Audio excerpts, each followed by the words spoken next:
Rekomendasi mobil compact panjang nggak sampai 4 meter yang bisa dijadiin taksi online. Nih mobilnya, Brio SCVT tahun 2018. Sebelum kita bahas atau review lebih dalam, gue pengen infoin dulu ya. Kalau mobil atau requirement mobil, usia mobil yang bisa dijadikan taksi online itu maksimal usianya 8 tahun. Berarti kalau kalian daftarkan di tahun 2025 ini, minimal tahun mobilnya 2017. Yang mana ini Brio-nya itu tahun 2018 dan berarti masih bisa didaftarin jadi taksi online. Oke? Jadi buat kalian yang masih salah kaprah, gue jelasin dulu. Usia untuk pendaftaran taksi online itu maksimal di 8 tahun. Lanjut, kita bahas ke Brio-nya. Jadi si Brio ini, dia tipe E. Jadi dia nggak termasuk LCGC. Kastanya dia ini naik ke city car. Tipenya yang E. Habis yang E baru ada yang RS. Untuk awal kita bahas dari depan, eksteriornya dibalut warna kuning metalik. Terus tampang depannya ini nggak bosenin ya kalau menurutku. Jadi dari tahun ke tahun tuh ngelihat tampang depannya kayak masih manis aja gitu, masih cakep aja. Lampunya, lampu utamanya sih masih halogen multi reflektor ya. Kemudian untuk sennya bohlam, nggak ada pernak-pernik seperti LED DRL dan lain-lain ya. Cuman segini aja. Grill tengahnya ini udah menganut solid wing face dari bahasa ininya Honda, bahasa desain. Ini ada grill piano black dibalut sama garis chrome di bawah. Untuk bumper, dia tarikan garisnya cukup banyak nih dan membuat mobil ini overall tuh kayak aerodinamis dari depan. Ini banyak tarikan garis, ini juga ada. Grillnya di bawah juga ini modelnya kayak trapesium gitu dan udah dilengkapi sama fog lamp juga ya. Oke, lanjut. Sekarang kita bahas bagian sampingnya ya. Untuk bagian samping bukan karena gue jualan, tapi stance-nya udah ganteng mobil ini karena velgnya udah modifikasi cuy. Ini sekarang pakai velg warna putih, dia tipe Work Kiwami. Untuk ringnya di ring 15, bannya juga masih tebel, Acelera Eco Plus, profilnya 185/60. Jadi tebal, kemudian kembangan juga masih oke, warna putih, cakep lah pokoknya. Untuk area atas, nah ini yang sangat agak disayangkan ya. Pilar B ini dia belum diitemin, jadi nggak memberikan kesan floating roof. Ya kalian kalau beli, ini sentuhan manis sedikit sih. Kalau kalian mau tinggal stikerin aja, paling juga kena berapa ratus ribu diitemin, jadi lebih memberikan kesan floating roof. Udah ada talang air, kaca film juga udah gelap. Ini sekitar 80% di belakang, yang depan juga sekitar 80, cuman memang kaca depannya masih agak terang. Jadi depan ini nggak terlalu gelap. Untuk door handle, dia model door handle pada umumnya nih. Cuman ada ini, aksen chrome, variasi ya. Kalian kalau nggak suka tinggal dilepas aja.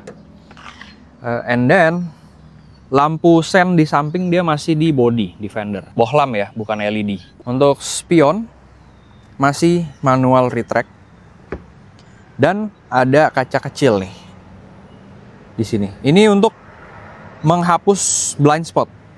Jadi lumayan loh ya. Setelah gue nyetir mobil ini tadi, kaca kecil ini lumayan ngebantu sih kalau menurut gue. Tapi masing-masing preference kan bisa beda-beda ya. Bagian belakang ada variasi chrome-chrome ini. Jadi ini selera lah ini. Bisa dicopot, bisa didiemin ya. Velg juga masih sama. Kemudian, nah ini. Tadi yang dibilang panjang nggak sampai 4 meter. Mobil ini panjangnya kurang lebih dimensinya itu sekitar 3,8 meter. Terus ground clearance juga masih tinggi banget. Jadi biarpun peleknya ubahan, cuman nggak diceper-ceperin banget ya. Jadi ground clearance masih oke. Sama ini jarak antara ban ke fender masih 4 jari full nih. Nggak takut gesruk dah, aman. Bagian belakang mobil Brio ini love or hate relationship juga ya, seperti mobil-mobil yang udah pernah gue review. Ada yang suka, ada yang enggak. Ada yang bilang kayak setrikaan, makanya ada sebutan Brio setrika kalau ini. Karena ini dia punya bagian belakang tuh seperti di papan setrika, di papas gitu. Terus karena ini masuknya udah kasta city car, dia udah dikasih spoiler Jadi looks-nya udah sporty. Kacanya besar di sini ya. Tapi belum ada rear defogger. Cuman udah dikasih rear wiper di sini. Kemudian satu hal lagi, biarpun ini city car, cuman dia nggak dikasih tombol bagasi ya. Jadi harus pakai kunci. Atau kalian bisa pakai tombol yang ada di depan. Nah, untuk bagasinya seluas ini. Jadi cukup lah kalau menurut gue kalau jadiin warawiri di dalam kota buat taksi online. Kalian nganter ke bandara gitu ya, koper sebesar seukuran koper cabin gitu masih muat 2 koper. Atau bahkan dulu gue pernah pakai mobil ini. Bukan mobil yang ini ya, tapi tipe yang sama. Pernah bawa kursi roda bahkan. Pernah pick up penumpang dari rumah sakit, dia bawa kursi roda masih muat di sini. Jadi oke lah untuk pemakaian dalam kota. Lanjut. Untuk lampu belakangnya dia modelnya seperti segitiga. Untuk bohlamnya semua masih bohlam biasa, multi reflektor ya. Lampu mundur, lampu malam, sampai lampu sennya juga masih bohlam. Lanjut ke bagian bawah. Nah ini bempernya kontradiktif sama bemper depan. Kalau bemper depan banyak tarikan garis, bemper belakangnya dia lebih seamless gitu loh, lebih kalem. Udah dilengkapi sama 2 buah sensor parkir dan udah ada variasi kamera mundur. Karena ini full kaca, jadi kalian nggak perlu keras-keras ya, nggak perlu sampai dibanting dari atas. Jadi tahan aja segini, terus kalian lepas.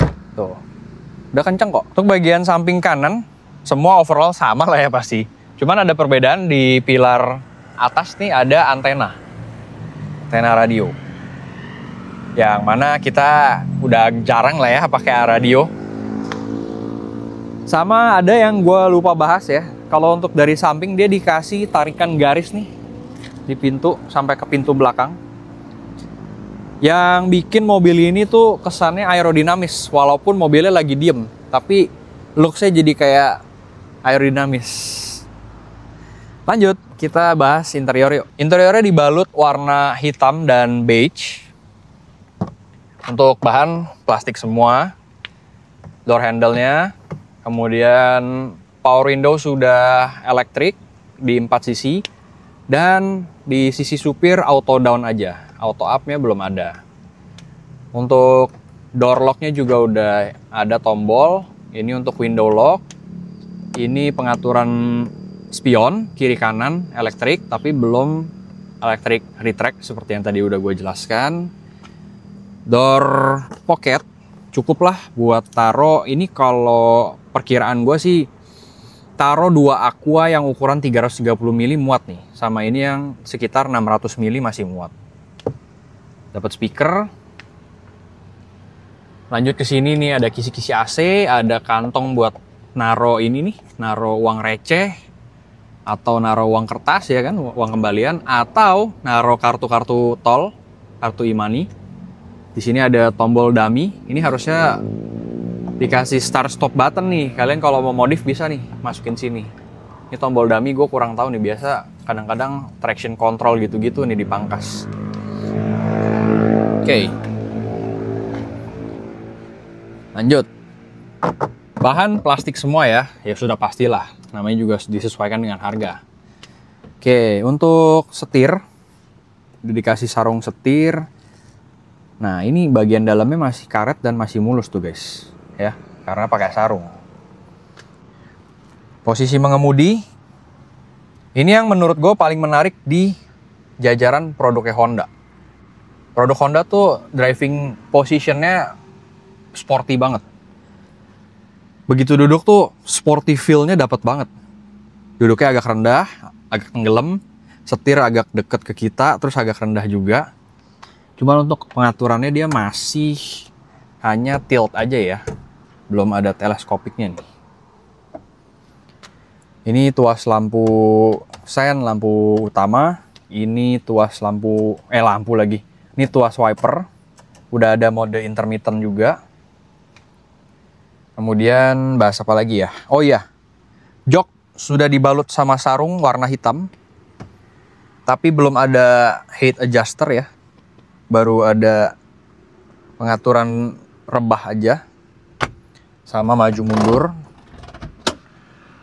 Dan ya, yang paling gue suka di mobil ini adalah posisi duduk, driving impressionnya ya. Posisi mengemudinya nih sporty feelingnya dapat banget cuy. Kayak engaging banget buat ngegas gitu. Kita lanjut bahas bagian penumpang kiri depan. Ini dikasih aksen-aksen karbon, tapi bukan ini ya, cuman aksen karbon di plastik gitu loh, di print. Masih pakai plastik. Ini kisi-kisi AC-nya modelnya sama semua, model horizontal. Yang menariknya lagi, mobil ini sudah dikasih head unit Android. Jadi besar, bisa ada Bluetooth-nya, bisa ada kamera mundurnya, udah nyambung sama sensor parkir juga. Pengaturan AC sudah digital, tapi belum climate control ya. Jadi ini fan speed-nya, ini nyalain matiin, terus ada pengaturan arah semburan kepala atau kepala sama kaki. Ini max cooling, ini tombol AC-nya, nyalain matiin AC, ini tombol suhunya. Tombol hazard, kemudian sini dikasih pocket lagi buat naruh barang. Bisa buat naruh uang kertas ya kan, dompet mungkin. Sini ada colokan lighter buat chargeran handphone. Ada pocket lagi di sini. Dan menarik ya, kalau kalian sadar, maksudnya kalian pakai mobil ini, kalian sadar gak? Ini ada selipan di sini nih sedikit, di dalam sini nih. Ini bisa buat nyelipin uang koin gitulah, 3-4 piece. Ada 2 buah cup holder. Ini gear shifternya model linear ya, bukan yang gated gitu. Terus ada ini buat netralin. Jadi kita, buat yang belum tahu ya, kadang-kadang orang masih belum tahu nih, kalian kalau mau netralin mobil yang ada ininya, tinggal colok aja kuncinya, injek rem, nah masuk netral. Jadi kalian bisa parkir paralel. Jangan lupa ya, paralel netralin.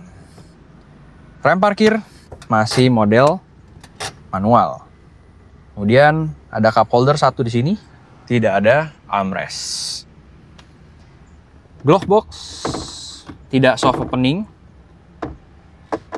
Ini bahan dalamnya plastik juga. Jadi kalau kalian naruh barang yang mungkin agak berisik, bakalan bunyi ya. Susah ditutup. Kok nggak bisa ditutup? Oh ya, sama ini nih. Udah dikasih USB port juga ya, buat entertainment. Eksterior interior udah kita bahas. Ruang mesin ya. Mobil ini mesinnya 1200 cc, 4 silinder yang menghasilkan tenaga, mana dia? Oh ini dia. Menghasilkan tenaga 83 horsepower, torsinya 110 Nm. Cuman mohon maaf guys, gue pengen koreksi sedikit. Ternyata yang Brio tipe E ini masih masuk kelasnya LCGC. Kalau yang RS baru masuk ke kelasnya City Car. Tadi gue salah informasi ya, sorry guys. Cuman dengan begitu, berarti di kelasnya LCGC dia punya mesin paling bertenaga sama paling halus berarti. Karena LCGC kan rata-rata 3 silinder, terus 1000 cc. Ini 4 silinder, iVTEC, halus pula. Sama berhubung mobil ini mau dijual, gue mau mention juga, mesin kering, no rembes oli-oli. Seperti yang kalian bisa lihat, masih rapi banget. Saatnya kita test drive guys. Mesin masih gereng ya dinyalainnya. Oke. AC aman banget nih, dingin. Fan speed 1 aja ada gigitan dinginnya ya. Cuma karena ini memang siang nih, jam 12 terik, jadi mesti butuh 2 minimal. Posisi duduk seperti yang gue bilang, dia agak mendelep gitu ya. Jadi sporty feel-nya dapet, cuman kalau mungkin yang baru pemula dalam nyetir itu mungkin agak berasa tenggelam. Cuma untuk secara feel-nya sih ini sporty feel-nya dapet banget. Posisi duduk, setir juga enteng. Oke. Kita masuk ke sesi test drive dulu nih. Udah ada kamera mundur juga, jadi gampang ya. Setir enteng tuh. Yuk, let's go. Nah cuman, gue biarpun jualan, semi-semi jualan ya, semi-semi review, apapun review jujur gue pasti gue utarain ya. Ini respon gas di awal memang agak loncat-loncat. Tuh agak karakter gas si Brio yang CVT tuh beberapa kali gue coba memang gitu ya. Jadi kalian mungkin perlu adaptasi sedikit. Mungkin karena mesinnya 1200, kemudian bodinya kecil, enteng ya kan, jadi agak ngejambak. So, perlu penyesuaian lah.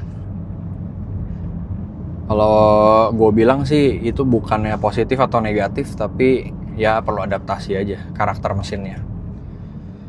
Itu untuk karakter awal. Untuk kalau sudah berjalan sih aman. Tuh, kalau udah cruising udah aman. Kaki-kaki kita cek. Ini posisi tidur. Nggak ada bunyi gelutuk ya. Nggak ada bunyi-bunyi gelodakan, gelutuk-gelutuk nggak ada. Cuman memang lagi nih, karena velgnya sudah velg modifan, jadi sedikit lebih keras, terasa lebih harsh. Kontur jalan, kemudian sambungan-sambungan jalan, tetap gitu. Nah, ini agak terasa lebih kasar, lebih deg-deg gitu. Cuma overall masih acceptable banget. Posisi nyetirnya sporty feel-nya dapet. Respon gas CVT juga halus. Tapi memang ada ini ya, di kaki-kaki tapi ada bunyi sedikit, glutuk-glutuk dikit. Dikit banget minor nih. Ya kalau kalian mau perfect banget, mungkin kayak ball joint gitu-gitu diganti sih bakalan lebih oke. Setir enteng ya. Cuman yang perlu adaptasi ya ini nih, tuh. Gas di awalnya tuh agak ngejambak dia. Nah, terus kalau ngelewatin paving block, lebih berasa kasar. Karena velgnya udah velg racing. Sedikit lebih besar dibanding velg standar ya. Untuk respon gas sih, overtake aman banget. Tuh.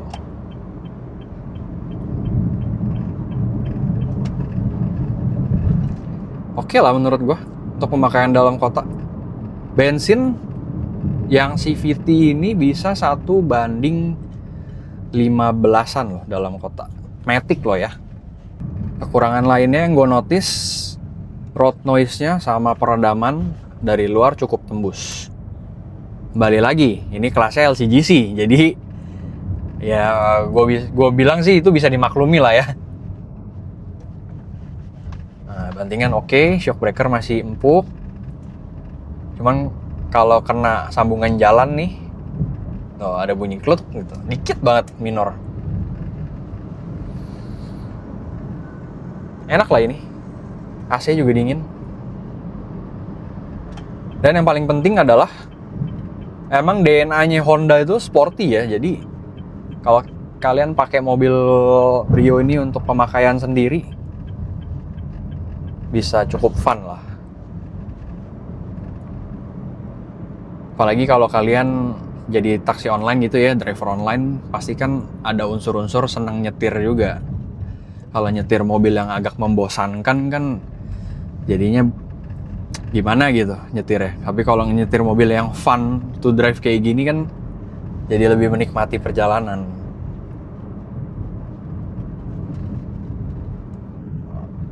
Numpang depan gimana Jo? Aman?